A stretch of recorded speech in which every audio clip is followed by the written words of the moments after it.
ఓం సాయిరాం. బాబా భక్తులందరికీ కూడా నమస్కారం అండి. అందరూ కూడా సుఖంగా సంతోషంగా ఎప్పుడూ కూడా ఆనందంగా ఉండాలి అని చెప్పి ఆ బాబాగారి తరపున నేను కూడా మనస్ఫూర్తిగా కోరుకుంటున్నాను. ఈరోజు బాబాగారు అందించే సందేశం ఏంటి అంటే కనుక, తల్లి ఎక్కువ సమయం లేదమ్మా, 24 గంటలు మాత్రమే ఉంది. ఈ పేరు గల స్త్రీ నిన్ను భయంకరంగా మోసం చెయ్యాలి అని చెప్పి కాపు కాసుకొని చూస్తూ ఉంది. నువ్వు తనని తేలికగా నమ్మేస్తున్నావు. ఆ స్త్రీ ఎవరు అనేది నువ్వు తెలుసుకొని తీరాలి. అది నీ నుంచి ఏం ఆశిస్తున్నది అని కూడా నువ్వు తెలుసుకొని తీరాలి అని చెప్పి ఏదో తెలియని సందేశంతో బాబాగారు ఈరోజు మన ముందుకు వచ్చారండి. మరి ఆ సందేశం ఏంటో తెలుసుకోవాలి అనుకుంటే మీరు వీడియో చివరి వరకు చూడండి. దానికంటే ముందు చాలామంది కూడా చెప్పుకోలేనటువంటి సమస్యలతోటి సతమతమైపోతూ వాటిని ఎలా తీర్చుకోవాలో తెలియక ఇబ్బంది పడిపోతూ ఉంటున్నారు. అటువంటి వారి కోసం శ్రీ షిరిడి సాయిబాబా ఆశీస్సులతో జ్యోతిష్యం చెప్పబడను గురూజీ శివరామరాజు గారు. Phone number 9959422552. మీరు ఇప్పటి వరకు ఎన్నో చోట్ల జ్యోతిష్యం చెప్పించుకొని మీరు ఆశించిన మార్పులు మీ జీవితంలో జరగలేదని చెప్పి బాధపడి ఉంటారు. కానీ ఇక్కడ అస్సలు అలా జరగదండి. మీ సమస్యలు ఏవైతే ఉన్నాయో, ప్రేమ, పెళ్లి, ఉద్యోగం, రాజకీయం, సంతానం లేక ఇబ్బంది పడుతున్న, భార్యాభర్తల మధ్య గొడవలున్నా, అప్పుల సమస్యలున్నా, శత్రువుల సమస్యలున్నా, అవేంటో మీరు గురువు గారికి వివరించి చెప్పినట్లయితే వాటికి తగిన పూజలు చేసి గురువుగారు మీకు రోజులలోనే పరిష్కారాన్ని చూపిస్తారు. గురువుగారు చెప్పింది చెప్పినట్లు 100కు 1000% జరుగుతుంది. నమ్మకంతో స్క్రీన్ మీద కనిపిస్తున్నటువంటి నెంబర్కి అయితే కాంటాక్ట్ అవ్వండి. అంతేకాకుండా భార్యాభర్తల మధ్య వశీకరణ, స్త్రీ మరియు పురుషుల మధ్య వశీకరణ 100% జరపబడును. ఎటువంటి సంతాన సమస్యలకైనా కానీ గురువుగారి దగ్గర చక్కటి పరిష్కారం అయితే దొరుకుతుందండి. మాకున్నటువంటి ఎన్నో రకాలైన సమస్యలు కూడా గురువుగారు చేసిన పూజల వల్ల అన్ని తీరి ఈ రోజున మేము ఆనందంగా జీవితంలో ముందడుగు వేస్తున్నాము. గురువుగారికి 50 సంవత్సరముల అనుభవం ఉందండి. మీకున్నటువంటి ప్రతి సమస్యకు కూడా గురువుగారి దగ్గర చక్కటి పరిష్కారం అయితే దొరుకుతుంది. మీ జీవితంలో మీరు ఆనందంగా సంతోషంగా జీవితాన్ని గడపాలి అని చెప్పి అనుకునేవారు ఒక్కసారి ఈ నెంబర్కి అయితే కాంటాక్ట్ అవ్వండి. తప్పకుండా మీ సమస్యలన్నీ తీరతాయి. ఇక ఆలస్యం చేయకుండా మనం బాబాగారి యొక్క సందేశం ఏంటో తెలుసుకుందాం. తల్లి, ఎక్కువ సమయం లేదు అని చెప్పి ఎందుకు చెప్పాను అంటే కనుక, 24 గంటలు మాత్రమే సమయం ఉంది అని చెప్పి ఎందుకు చెప్పాను అంటే కనుక, అదే ఆ స్త్రీ ఎవరు, నిన్ను ఎందుకు ఇంత భయంకరంగా మోసం చేయాలి అని చెప్పి చూస్తూ ఉంది అని చెప్పి నువ్వు పూర్తిగా తెలుసుకోవాలి అంటే కనుక నువ్వు వీడియోని చివరి వరకు చూడాలి. బిడ్డ, నేను ఏది చెప్పినా కూడా నీ మంచి కోసం మాత్రమే చెప్తాను, నీ మంచి కోరి మాత్రమే చెప్తాను. కనుకనే నీ మంచి కోరి, నీ యొక్క బాగు కోరి నువ్వు జీవితంలో ఎక్కడా కూడా పొరపాటున సుడిగుండంలో పడిపోకుండా ఉండాలి అన్న ఉద్దేశంతో మాత్రమే ఈరోజు ఈ యొక్క సందేశాన్ని నీ ముందుకు తీసుకొని వచ్చాను. తల్లి, నీ మీద కుట్రలు జరుపుతూ ఉన్నారు. నిన్ను ఎలాగైనా కానీ మోసం చేయాలి, పతనం చేయాలి అని చెప్పి చూస్తూ ఉన్నారు. నీ యొక్క మంచితనాన్ని, అమాయకత్వాన్ని ఆసరాగా తీసుకొని గుంటకాడ నక్కల్లాగా ఎక్కడికక్కడ నిన్ను తొక్కి వేయాలి అని చెప్పి కాపు కాస్తూ ఉన్నారు.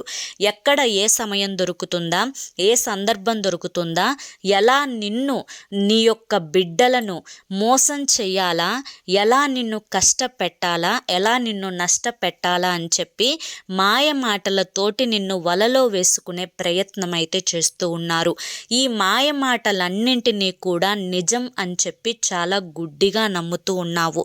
అదేవిధంగా అదే వారు ఆసరాగా తీసుకొని ఆ యొక్క గుడ్డి నమ్మకాన్నే వారు నీ మీద ఒక యత్నం ఏదైతే ఉంటుందో ఆ యత్నాన్ని బలంగా చేసుకొని నిన్ను సుడిగుండంలో చుట్టి ముట్టి నిన్ను అందులో తొక్కివేయాలి అని చెప్పి ప్రయత్నిస్తూ ఉన్నారు. బిడ్డ, ఏది ఏమైనప్పటికీ కూడాను కష్టాల సుడిగుండంలో చిక్కుకుపోవడం అయితే పక్కాగా జరగబోతోంది. కాబట్టి ఆ సుడిగుండంలో నుంచి నిన్ను ఎలాగైనా కానీ పడిపోకుండా కాపాడాలి అన్న ఉద్దేశంతో ఆ స్త్రీ ఎవరు అని చెప్పి నీతో చెప్పడానికే నీ ముందుకు ఈరోజు ఈ సందేశాన్ని తీసుకొని వచ్చాను. ఆ స్త్రీ ఎవరో కాదు తల్లి, ఆ స్త్రీ నీ తోటి స్త్రీనే, నీ ఇంటి పేరు గల స్త్రీనే. ఆ స్త్రీ నీకంటే వయసులో పెద్దది. ఆ స్త్రీ ఎక్కడికక్కడ కూడా నిన్ను తల్లి, చిన్ని, బుజ్జి, చెల్లి అని చెప్పి అనుకుంటూ నీ యొక్క పేరుని చాలా మధురంగా పిలుస్తూ ఎక్కడా కూడా నీ మనసుని నొప్పించకుండా సున్నితంగా తన మాటలతోటి తన పెదవుల మీద విషపు నవ్వుని నవ్వుకుంటూ తను నిన్ను దారుణంగా మోసం చేయాలి అని చెప్పి చూస్తుంది.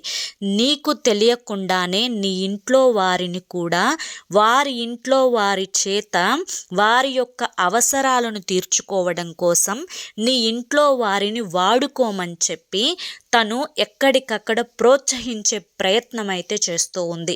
అలాగే నీ ఇంట్లో వారు నీకు తెలియకుండా వారి అవసరాలను తీర్చడం కోసం ఒక అడుగు ముందుకే వేస్తున్నారే తప్ప నీకు ఏదైనా చెప్పాలి అని కానీ నీకు చెప్పి చెయ్యాలి అని కానీ వారు కూడా ఆశించడం లేదు. అది వారు బాగా తెలుసుకొని నీ ఇంట్లో వారే నీకు చెప్పకుండా చేస్తారు అనే ఆ యొక్క లూజుని వారు కనుక్కొని నీకు ఇంకాస్త బలగం అనేది తగ్గించాలి అన్న ఉద్దేశంతో వారి యొక్క బలగాన్ని పెంచుకోవాలి అన్న ఉద్దేశంతో అందరూ కలిసి ఒక గూడు పుటానీలాగా చేసి ఈ స్త్రీ చుట్టుపక్కల కూడా కనీసం మరొక 3 స్త్రీలు బలంగా ఈ స్త్రీ వెన్నంటే నిలబడి వీరు చేసే ప్రయత్నానికి అగ్నిలో ఆర్జ్యం పోస్తున్నట్లుగా పోస్తూ ఉన్నారు. దీనివల్ల నిన్ను ఎప్పుడు ఎక్కడ ఏ విధంగా దూరం పెట్టాలో అలా దూరం పెడుతూ నిన్ను ఎక్కడ తొక్కాలో అక్కడ తొక్కుకుంటూ వస్తూ నిన్ను ఎక్కడ పొగడాలో అక్కడ పొగుడుతూ వస్తూ ఎక్కడ నీతో అవసరం లేనప్పుడు ఏ విధంగా ప్రవర్తించాలో అలా ఉంటూ నీతో అవసరమైనప్పుడు ఏ విధంగా ఉండాలో అలా ఉంటూ వారు చేసే ఆ రాజకీయం అనేది చాలా కన్నికట్టుగా గుట్టు చప్పుడు కాకుండా మూడవ కంటికి తెలియకుండా ఈ 3 కూడా నీ మీద ప్రయత్నించి వారు చాలా చాలా సంతోషపడిపోతూ ఉన్నారు. నువ్వు నవ్వితే చూడలేరు, నువ్వు సంతోషంగా ఉంటే చూడలేరు, నువ్వు ఆరోగ్యంగా ఉంటే చూడలేరు, నువ్వు డబ్బు సంపాదించుకుంటే చూడలేరు, నువ్వు పతనమైపోతే చూస్తారు, నువ్వు అనారోగ్యం పాలైపోతే చూస్తారు. నిన్ను ఎక్కడికక్కడ మోసం చెయ్యాలి అని, ఎక్కడికక్కడ నిన్ను తొక్కి పడేసేయాలి అని, ఎక్కడికక్కడ నువ్వు కుళ్ళి ఏడవాలి అని చెప్పి 1000 కళ్ళతో ఎదురు చూసే వారిలో మొదటిగా ఈ స్త్రీనే మొదటి స్థానంలో ఉంటుంది అన్న విషయాన్ని గుర్తుంచుకో బిడ్డ. ఏది ఏమైనప్పటికీ కూడాను ఆ స్త్రీ ఎవరు అనేది ఇప్పటికే నీ మనసులో తెలిసిపోయింది. ఇంత తెలిసినా కూడా ఇప్పటికీ కూడా ఆ స్త్రీ నీ ముందుకొచ్చి కూర్చుంటే ఎక్కడా కూడా ఆవిడకు నువ్వు మర్యాద అనేదే తగ్గించడం లేదు. ఆవిడ చేసిన తప్పులను వేలెత్తి చూపించడం లేదు. ఆవిడ నీ నుంచి ఏమి ఆశిస్తున్నదో తెలిసినా, నీ కుటుంబం నుంచి ఏం కోరుకుంటుందో కూడా నీకు అర్థమైనా, నిన్ను నీ యొక్క కుటుంబాన్ని ఎన్ని అవసరాలకు ఉపయోగించుకోవాలి అని చెప్పి చూస్తుందో నీకు పూర్తిగా గ్రహించగలిగే శక్తిని నీకిచ్చినా అన్నింటినీ కూడా మనసులో పెట్టుకొని ఏమీ చెయ్యలేని దానిలాగా ఒక అమాయకురాలిలాగా ఎక్కడికక్కడ తనకి నొప్పి కలగకుండా నీ మనస్సులో నువ్వు ఒక అగ్నిగుండాన్ని పెట్టుకుంటూ పైకి మాత్రం స్వచ్ఛంగా నవ్వుతూ కనిపిస్తూ ఉన్నావు. మరి దీనివల్ల నువ్వు ఆశించేది ఏంటి? దీనివల్ల నువ్వు ఏదైతే కోల్పోతున్నావు, దీనివల్ల నీకు జరిగే నష్టం ఏంటి? ప్రతిదీ కూడా నీకు తెలిసినప్పటికీ కూడాను నా వెనుక ఎవ్వరూ సపోర్ట్ లేరు కదా, నేను ఒంటరి దాన్ని కదా, నేను ఎప్పుడు ఎవరిని సహాయం అడగలేకపోయినా, ఒకవేళ అడిగినా కూడా మళ్ళీ తిరిగి తిప్పి నాకు వీరితోనే అవసరం అనేది వస్తుంది కాక నాకు లొంగటం తప్పటం లేదు బాబా. మరి లొంగక ఏం చేయమంటారు? నా ఇంట్లో వారే నాకు పరాయి వాళ్ళలాగా మారినప్పుడు నా యొక్క సగభాగమే, నా జీవిత భాగస్వామే వారికి వెన్నంటి నేనున్నాను అని ఒక అండగా నిలిచినప్పుడు వారు ఎప్పటికప్పుడు కూడా నేను నీకు సపోర్టుని ఇస్తాను అని మాయమాటలు చెప్పి చివరికి తీరా ఆ స్పాట్కు వచ్చేసరికే, వాళ్ళకి అవసరం వచ్చేసరికే వారి వైపే మొగ్గు చూపిస్తూ వారికే సపోర్టును అందిస్తూ వారితోటే నేను ఒక అండగా నిలబడతాను అని మాట ఇస్తున్నప్పుడు నేను ఎంత మాట్లాడినా, ఎంత చేసినా, ఎంత గుంజుకున్నా కూడా నాకు వచ్చే లాభం ఏమీ లేదు. నేను వారిని తేలికగా నమ్ముతున్నాను అని చెప్పి మీరు అంటున్నారు కానీ బాబా, నేను వారిని ఎట్టి పరిస్థితులలో కూడా నమ్మడం లేదు. ఆ స్త్రీ నా నుంచి ఏమి ఆశిస్తున్నదో నాకు బాగా తెలుసు. నాకు తెలిసినప్పటికీ కూడాను ఏమీ చెయ్యలేని ఒక దిక్కులేని స్థితిలో నేను ఉండిపోయాను. ఇదంతా కూడా దేనికోసం, ఎందుకోసం అని చెప్పి అడిగితే నేను ప్రతి ప్రశ్నకి కూడా సమాధానం చెప్పగలను బాబా. ఎందుకు అంటే కనుక ఇక్కడ నా వారే నాకు పరాయి వాళ్ళలాగా మారారు. నా వారే వారికి తోడుగా అండగా నిలబడగలిగారు. నా వారే వారి యొక్క ప్రతి చిన్న అవసరాన్ని కూడా తీరుస్తున్నారు. నా వారే నేనున్నాను అనే ఒక సపోర్ట్ని వారికి అందిస్తున్నారు. నేను ఇది కరెక్ట్ కాదు, వారు మనకి ఏదైనా అవసరం వచ్చినప్పుడు మనకి ఏ విధమైన సహాయం చేయడానికి మనకి వారు ముందుకు రావడం లేదు. మన అవసరాలు వారు తీర్చడం లేదు. మనకి ఎప్పుడైనా నలుగురిలో గౌరవం వచ్చే పరిస్థితికి వారు నిలబడాల్సిన అవసరం వచ్చినప్పుడు, కనీసం వారు కనపడాల్సిన అవసరం వచ్చినప్పుడు కూడా వారు నిలబడడం లేదు, కనపడడం లేదు. ఎక్కడికక్కడ వారు తప్పించుకునే ప్రయత్నమే చేస్తూ ఉన్నారు. అయినా కూడా నా ఇంట్లో వారు నా మాటని లెక్క చేయకుండా ఎవరి పాపం వారిది, ఎవరి పుణ్యం వారిది అని చెప్పి మళ్ళీ వారికి అండగానే నిలబడుతున్నారు బాబా. మరి ఇక నేను అంతకు మించి ఏం చేయగలను? చెప్పి చెప్పి చెప్పి నా నోరు కూడా నొప్పి పుడుతుందే తప్ప తనలో ఏ మార్పు కూడా రావడం లేదు. మరి అటువంటప్పుడు నేను ఇంత చేసిన ప్రయత్నం అంతా కూడా వృధానే కదా. నేనొక్కదాన్ని ఎంతవరకు ఒంటరిగా నిలబడగలుగుతాను? నేనొక్కదాన్ని ఎంతవరకు పోరాడగలుగుతాను? అలా అని చెప్పి నా జీవిత భాగస్వామితో ప్రతి నిమిషం కూడా గొడవ పెట్టుకుంటూ కూర్చోవడం వల్ల నాకు మనశ్శాంతి లేకపోవడం, ఇంట్లో గొడవలు జరగడం, అలాగే ఏ విషయంలోనైనా కూడా ఇద్దరి మధ్య భేదాభిప్రాయాలు రావడమే తప్ప నేను ప్రత్యేకంగా కొత్తగా సాధించేది అంటూ ఏదీ లేదు కదా బాబా. మరి ఇంకా నేను ఏం చేయగలను? ఆ స్త్రీ ఎప్పటికప్పుడు నన్ను ముంచాలి అని చెప్పి కాపు కాస్తున్నది అన్న విషయం నాకు తెలుసు బాబా. అలాగే మీరు ఎప్పటికప్పుడు కూడా నాకు హెచ్చరించి బోధిస్తూనే ఉన్నారు. అయినప్పటికీ కూడాను తెలుసుకోలేని అమాయకపు స్థితిలో నేను లేను. కానీ చేత కానీ ఒక నిస్సహాయ స్థితిలో నేను ఉండిపోతున్నాను. అంతే తప్ప తెలివితేటలు లేకపోతే వారి యొక్క తెలివితేటలు గమనించకో ఇలా ఉండటం లేదు. ఏమీ చేయలేని పరిస్థితిలో ఉంటున్నాను.